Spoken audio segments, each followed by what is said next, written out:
So recently, the World Health Organization recognized workplace burnout as an occupational health phenomenon. And, I mean, come on, man. It's something that's been going on for ages. Oh, yeah, man. Right? Oh, but I just thought it was interesting that they put out a whole statement and some literature around just workplace burnout. And I think it adds to the awareness that we as a society is putting more emphasis on mental health, mental awareness, and that type of thing. But I thought it was great that they did this because it's a real thing that people struggle with, and it's time to talk about it.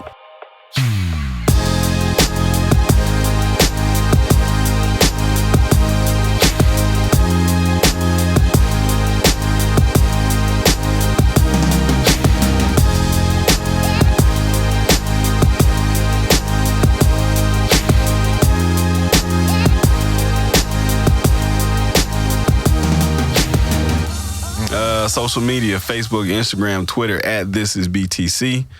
Check us out at the email, podbtc@gmail.com.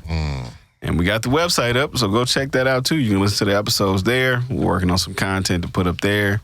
Got some other platform content coming out soon as well too. Absolutely. Like and share us with people that go to work. Absolutely. And could use a little bit more octane in their fuel mix. Absolutely. Today we're talking about workplace burnout, man, and how it's a real thing. It is. And before the end of the episode, we'll give our thoughts on some things that people can do, plus some things that we found that's suggested from various websites and people with way more experience with dealing with this stuff than we do. That their suggestions on how we can deal with workplace burnout. Well, you were talking about mental health. We're finding out that with the time and the hours spent at work, we're at work way more than in our waking hours we are with the people that we love. So the workplace is dictating how we see our life and how we live our lives. So yeah, it is. Yeah. So let's start by talking about some of the potential causes. Because there's not just one thing. Nah. But let's talk about some of the potential causes of workplace burnout and what some studies have shown. Got it. So I'm reading from an article on this website, moneycrashers.com. Title of the article is 17 Tips to Deal with Workplace Burnout and Stress. But some of the causes that they have up here are like feeling overwhelmed, feeling underappreciated, even boredom. Yeah, stressful. Is a thing. I would not have guessed that'd be a thing, but that makes sense as well. If you're bored, you're not doing anything, and you're wasting away. We weren't designed for that. No. And the smart ones will go get another job. Yeah. They'll leave. Yeah. Yeah. Fear and insecurity is on the list. Fear is huge. And it's huge because there are some people in positions of authority that believe that leveraging fear will get them the results that they want. So, yeah, there are people suddenly that, if you're threatening your job and, here's a fear one for you. Right. Americans don't use all the vacation that they have coming to them. It's crazy. I don't. That's a cause of burnout. Yeah. Even the companies say, we're going to allow you this much time for these many years. And there are people that are too afraid to take the time that the company says, we think you should have this for the years that you work here. I feel like the New England Patriots sometimes. I just stack up draft picks.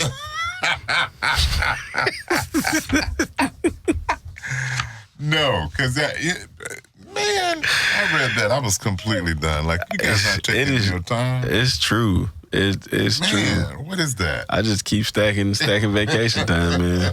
Oh, you gonna let me roll it over? Okay. Okay, so I've seen people do that, and they'll come in. I've got 4 months of vacation. I say you'll never take it. Right. Try walking out here for 4 months and see what happens. We don't. if we don't take it. And by the way, your body's going through stress. This is burnout. Right. Because burnout is not just mental, it's physiological. So your body's going through stress and you don't take time to wind down. Right. Oh, man. You have to do that. Yeah, so one of the things on CNBC.com where they were kind of covering when the announcement came out, but one of the things they talk about, and here's a paragraph, it says burnout is included as a cause for which people may contact health services for a reason other than illness or a health condition, but it's also the cause of certain illnesses and sicknesses coming on. Just because you know how the body works, man. If the brain starts to kind of deteriorate and shut down in some way or another, it just affects us physiologically. Yeah. And they're considering this an epidemic, actually. Dude, there are people that sadly take their own lives because of burnout and job stress. Oh, you know what I saw the other day? And it's like I saw the video. It was a video that somebody posted, and without full context, there's no audio. It was like a security camera footage, but it just like it touched me. So to describe the video, there's a couple on a train platform. They're walking past this guy. You can see the guy kind of in the corner, but away from the tracks. And he's just on the platform. You can see he's on the phone, but there's some distressing phone call because he's pacing. He's crouching on the ground, holding his face. You can just see he's distressed. And so this couple walks by, and I guess they can overhear the conversation. And I think it was the wife. The wife walks back, and it's almost like if I was trying to, quote unquote, caption this, right? It's just like maybe the wife says to the husband, let me just go check on this person to make sure they're okay. She turns around to walk back. Just as soon as she turns around to walk back, that guy drops his phone, darts straight for the train tracks, and she snatches him back just as that train is flying by. Wow. Right? She kept him from killing himself. Yes. Oh, my God. And I was like, man. And in my mind, I was like, I wonder what that conversation was about. But you think about stuff like this, right? And like I said, I think I mentioned in a previous episode a couple of weeks ago at work, they had the active shooter training, and it just gave a lot of background for some of the reasons that people become these workplace shooters or whatever. And it has a lot to do with work pressure, and sometimes it can be compounded by the personal pressures of life. Right, because if we're not making enough money to cover some of our personal decisions, and then that seesaw starts to happen. But this burnout is also being listed as a cause of some suicides too. Absolutely, it's going to work every day. And here's the thing: a couple episodes back, we talked about being valued and doing work that fulfills you. Yes, as much as possible. Navigate your first couple of jobs may not. But eventually try to get into a job that you enjoy doing that thing and let the money flow. Because if you're sitting there doing a job that you hate, even if they're paying you good money, it is stressful and it can lead to what we're dealing with here. And I would also say for those of us who, if we feel burnout, we're going to get in here and start talking about some of the signs of burnout. If you're experiencing some of these symptoms around your work and your career, I say maybe it's time to pause and go talk to someone. Oh, right. Absolutely. To kind of get ahead of it. Yeah. And then for those around people, if you know someone who you may see the signs of burnout, whether it's your significant other, your spouse, a brother, a sister, family member, whatever, encourage them. Give them an open space, a safe space to come talk, and try to encourage them to go speak with someone, man, because it's get some help. It's a real thing. Get some help. So let's talk about some of the signs of that are listed for workplace burnout. The obvious one: fatigue, both physically and mentally. Lethargy, just oh my God, another day at work. When you wake up in the morning, if you wake up in the morning and if your first thought is, I got to go to this beep place, and then you immediately start to feel the feelings of depression and fatigue and all that. That's probably a sign. It is. Probably a sign. And it's, I was thinking about our friend E.T. And his series, Thank God It's Monday. Yeah, man. And he was getting people to reframe. Yeah. I Love that don't word. have to go to a job. I get to go do this. And by the way, you can do something else. You can. That's, somebody complained about where they live. It's always cold. Well, they make roads. Feeling stuck. You know what? That's real. People feel stuck. Yeah, that's one where because I've moved. Yeah. I've lived in Mississippi, Alabama, Georgia, and now Texas. Right. I've had that opportunity to move.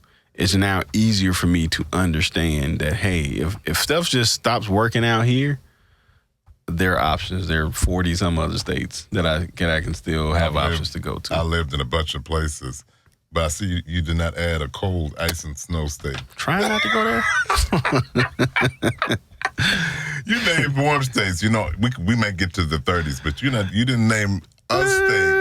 I'm not really a cold person. Minus 30 below zero. But yeah, don't feel stuck and get out of there. So, right. Yeah. Depression, reduction in efficiency, frustration, decline in health. Long term, yes. Yeah. And the reasons for that is physiological. We are built with the fight or flight response. Correct. The adrenaline kicks in, the heart rate goes up, blood leaves the brain and goes to the extremities so that we can either punch somebody or run and get the heck out of there. Right. So we're built with this. So if I go to work every day and I'm agitated and upset every day, my body physiologically can't determine whether it's a real physical threat or an emotional one. So I stay in this fight or flight mode. Eventually, that makes me sick. I was listening to this writing podcast, and these guys, and they were talking about that. The topic that they were talking about, because in the movie making process, you write a script, and then the studio executives give their notes on it and what they think or whatever. And the writers were just talking about the absolute horror and terror they feel waiting for these the notes. Studio exec review. Yeah. And, because they feel like, well, you don't know how to write, blah, blah, blah. Right? But what they were saying was, the one guy, he's pretty smart, but he was like, the part of our brain that registers that, our brains register emotions first and then rationale. Yes. And so the part of our brain that recognizes the fight or flight, that's the only input-output it knows. That's the only two options it knows. Yeah. And so whether it's a verbal thing or a verbal threat or it perceives it as a threat. Absolutely. And so it's like, okay, do I fight or do I, like whatever, right? And so, but I thought it was interesting that,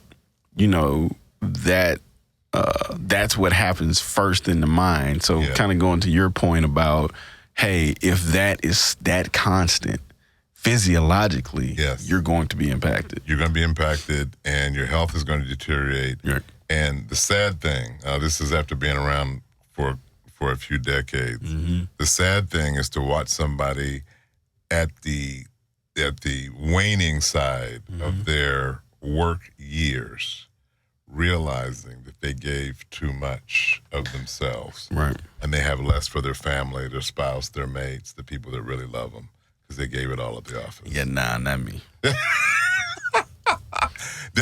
But I do understand how that can happen. That happens. No, I definitely understand. And you kind of wake up and and the companies aren't giving back. There's no more pensions, so they're not going to take care of you after you're gone. That was the generation before us who stayed loyal. So pretty much when you're done and they've used you up, it's over. But even in that same case, right, where we're working so hard and we're putting so much into this job, because especially as guys, right, because we've been taught that, well, we have to provide for our family. Oh man, right? And when that pressure is put on top of work to the point where you're stretched completely thin, you feel overwhelmed, working because you have to, not because you want to, resentfulness, lack of motive, it's all kinds of stuff, man. I truly understand it. And the home does impact workplace burnout. Every day, man. We got to go in and and you stated on the money part. Actually, I will tell you this. When your credit card debt is high, you got mortgages, you got car notes, you got whatever, and you realize that even when I work extra and make a little extra money, it's still gone because of financial obligations. Right. You're not working for fun. You're not working to enjoy your vocation. You're working to keep the boogeyman off your back. Right. That is a horrible way. Now, take it from an old man who had to change up. Because when I was young, I wanted the stuff. Mm-hmm. Now I'm like, yeah, it's not worth that. No, it's not worth my health and well-being. No. So that, I tell people, hey, if you're struggling in that area, get some divine help and then go get some human help to advise you on how to shuffle things around. And that's something we want to do too. We definitely have plans to do a personal finance episode because absolutely, definitely we talk about careers and how to get ahead in your organization and things like that. But there are external factors that impact all of this, and your home relationships, and your relationship to money, has a huge impact on what's happening in your career every day. Yeah, it'll affect your relationship at home. Right. So right. Yeah. All right. So let's get into some of the tips that we found that could help, and then we'll get out of here. Got it. Big one. Make adjustments to your lifestyle, dude. Your health is all that you have. Yep. You realize when you go to work, you're trading time for money. Oh. You're trading time for money. Until you come up with your own product that sells or something that replicates itself, you're trading time for money. And your time is only as valuable as your physicality will allow you to function optimally. Ooh, you know what? Say that again. Okay. So your time is only as valuable as your physicality will allow you to function optimally. We're talking about basketball right now, so we won't talk about what game we're speaking when you guys finally hear this. But there's some injuries being involved. Yeah. We're saying, oh, this person's good, but they're hurt. Oh, this person's good, but they're hurt. The same thing happens when you go to work. If you are not taking care of your physical plant, and you walk into rooms and you have this fight or flight scenario in front of you, if you're physically not doing well, you go down faster. Yeah, in the afternoon, you need coffee, you need ups, you need whatever it is so that your brain will work, whatever. And by the way, the person next to you that's getting up and they're doing their walking workout and they're eating, low fat, high carb or whatever the diet is, whatever. But they're eating well. Their lifestyle is well. Taking care of They're outworking you and they will take you. Yeah. In a competitive world, they'll take you. Also under that, kind of make adjustments to your lifestyle, man. It's something that I guess we talk about a lot too, but there's really no such thing as work-life balance because there's always going to be one side way down more than the other, and it goes different. It can go different directions, absolutely. But have a social life. Oh man, you got yeah. You gotta have a social life. You gotta have some people that you hang out with that take your mind off of the workplace. Now, some people, let me get your perspective on this. Okay. Some people socialize with work people. How does that work? And I don't know if you do or not. I do. Okay. So and I know people have various opinions on that. So people have the opinions, well, I don't go to work to make friends. But you have friends, they're just not at work. Okay. Those of us who grew up in like the organized church systems or whatever, where we had church friends and school friends, or church friends and work friends. A lot of that still carries on. Yeah. Me personally, I have some great relationships from my time working with people, and I've learned a lot from them. And so I personally don't mind socializing. Got it. But then I'm also one who's always looking to learn about other people's experiences. And so I'm typically not going to limit that to one area. That's not stressful for you. No. Socializing with them. It doesn't feel like work or any of that kind of stuff. I got it. No. It doesn't. To me, anybody that your social life should be protected. Right? And you should not just let anybody in there because that is your personal space, your personal time. Got it. So when I say socialize, I don't mean just, hey, we're at the office chilling, because, everybody has to be in that space. It's, hey, are we going to happy hours? Or, some of us hanging out on the weekend going to an event or something like that. Like, that's the type of things I'm talking about. Got it. Yeah, but you still need to be selective in that. So, yeah. Oh, yeah. Yeah. Take regular vacations. Please. I'm horrible at this. Dude, man. you have to. I'm about to come up in the travel season, which I will be traveling different cities. Correct. Every single week. So I've already got my time set up. The grandkids are coming in. Family's coming in. That's right. We're going to hang out. That's right. I'm going to go on another spurt traveling every single week. After a month and a half of that, I know what I'm going to do there. Back to traveling every single week. Well, at my advanced years, I know getting off a plane every single week is challenging. Yeah, man. So we'll work out in our gyms. We'll try to drink our water. But that vacation time is something I look forward to. And it actually allows me emotionally to recharge. Gotcha. Family, the wife, exhale. You need that time. And I like to leave town. I don't like to be in town looking at the same grocery store. Yeah, I do a lot of staycations. Yeah.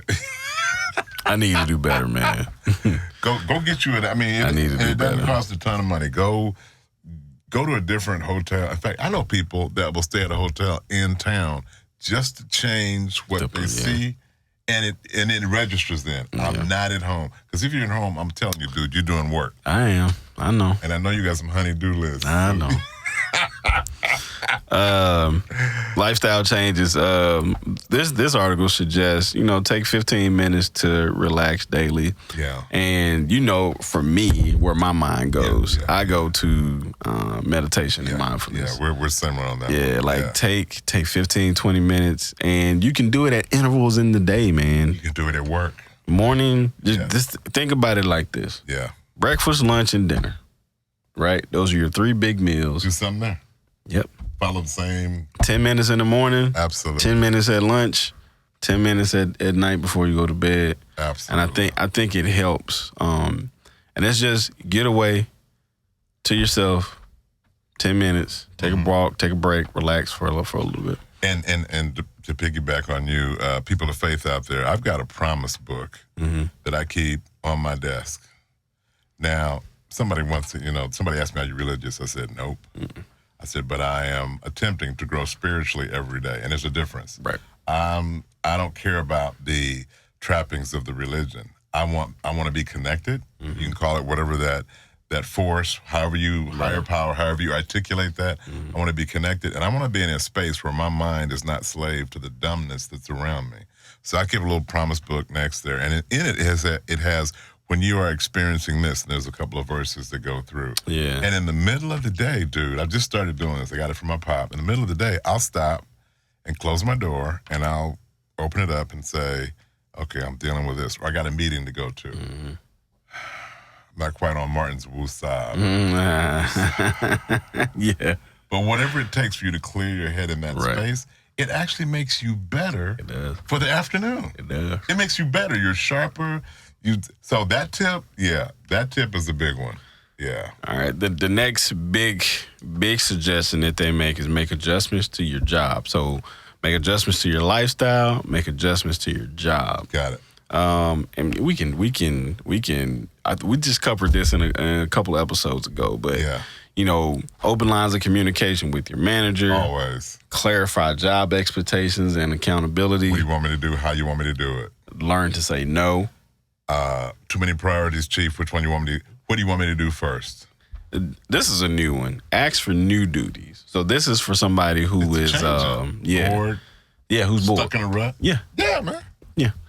I have a friend who's been experiencing that, the deep boredom with the current job. Ooh. And that's not fun. No, it's not. And sadly, I personally haven't been able to offer much clarity other than maybe it's time to go. But there are some other factors that may be keeping them there. But they've gone to their manager. I want to say more More than once? At least 3 times in the past 6 months. Okay. And the last time they explicitly said, hey, I am bored. I need more. And not much has come out of it.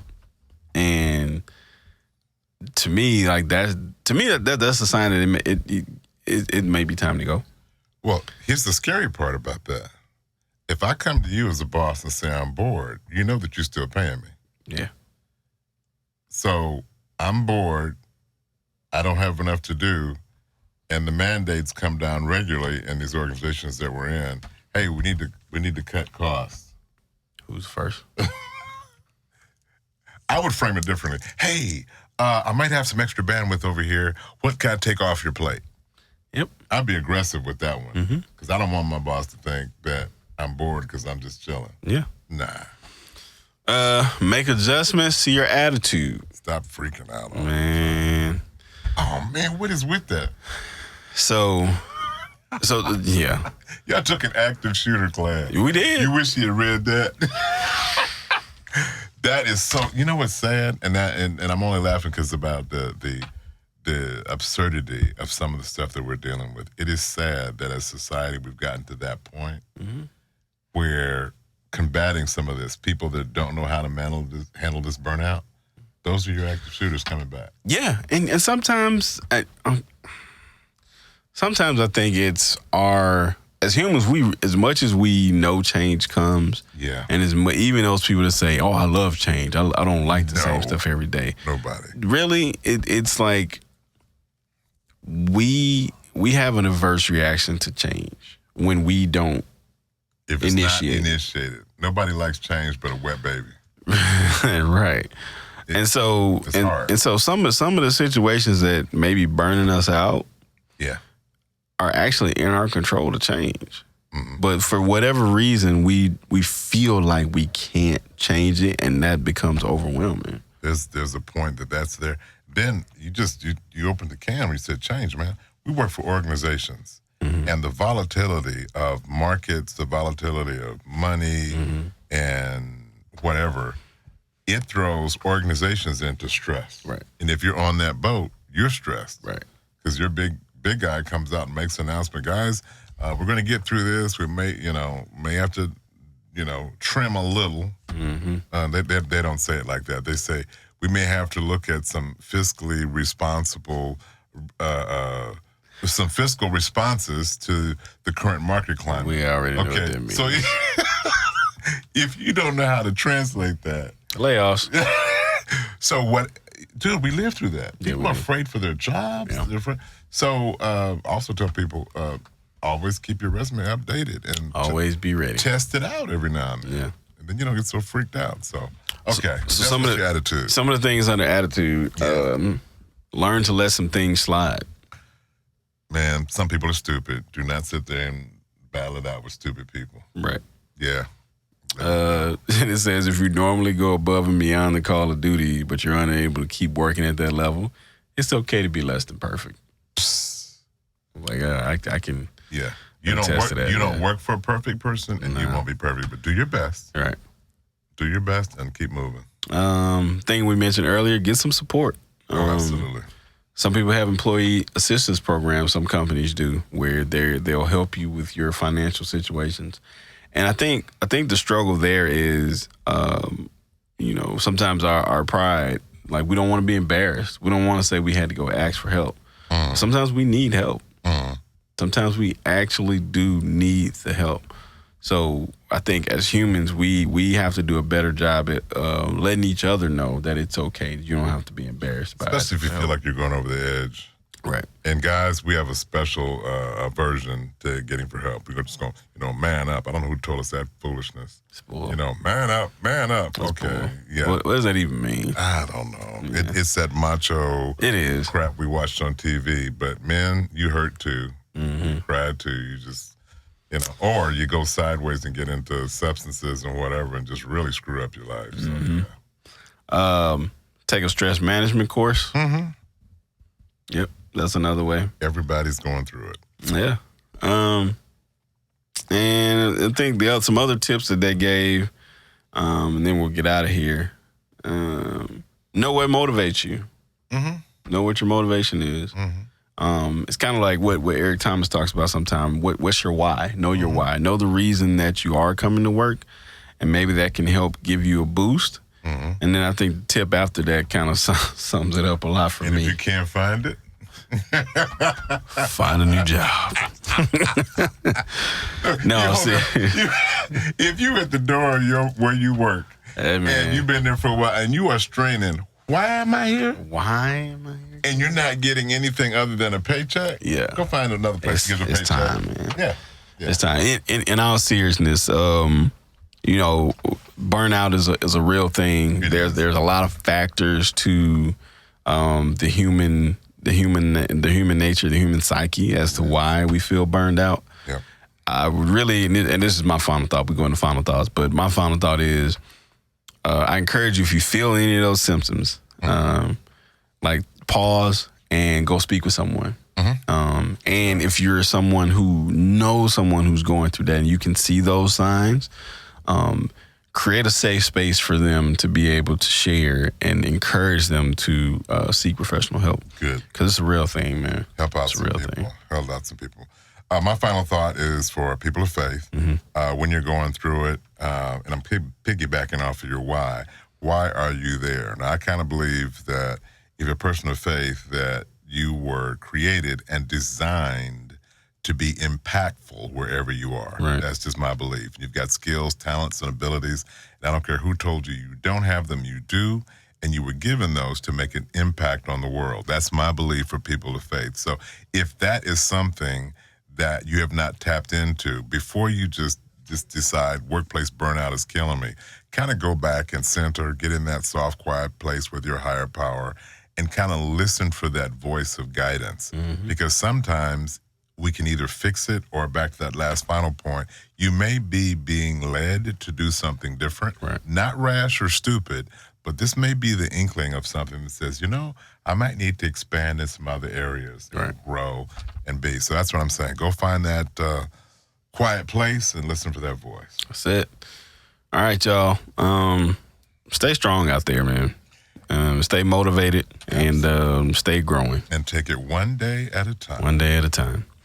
All right, that's it for this episode. We'll catch y'all on the next one.